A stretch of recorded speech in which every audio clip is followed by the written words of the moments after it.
Welcome to all. இன்றைக்கி நம்ம chicken gravy எப்படி பண்ணுறதுன்னு பார்க்கலாம். அதுக்கு ஒரு பேன் எடுத்துக்கோங்க. பேனில் வந்து 2 டேபிள் ஸ்பூன் ஆயில் ஊற்றிட்டு பச்சை மிளகா வந்து 2, கிராம்பு 1, பட்டை கொஞ்சம் போட்டுக்கோங்க.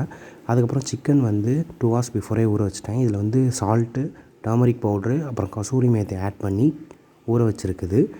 அதுக்கப்புறம் சின்ன வெங்காயம் பார்த்திங்கன்னா ஒரு 150 கிராம் எடுத்துக்கோங்க. தக்காளி வந்து சின்னதாக 1, காஞ்ச மிளகா வந்து ஒரு 2லேருந்து 3 எடுத்துக்கோங்க. அது நல்லா ஃப்ரை ஆனதுக்கப்புறமேட்டுக்கு இஞ்சி பூண்டு பேஸ்ட் வந்து 1 டீஸ்பூன் ஆட் பண்ணிக்கோங்க. திரும்பி ஆட் பண்ணதுக்கப்புறமேட்டுக்கு நல்லா ஃப்ரை பண்ணதுக்கப்புறம் சிக்கனை ஆட் பண்ணிக்கோங்க.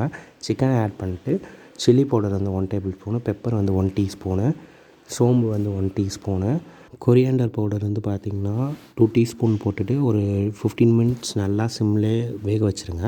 அதுக்கப்புறம் இறக்க போகிற டைமில் கொரியாண்டர் லீவ்ஸ் போட்டு 1/2 லெமன் பிழிஞ்சு விட்டு இறக்கிடுங்க.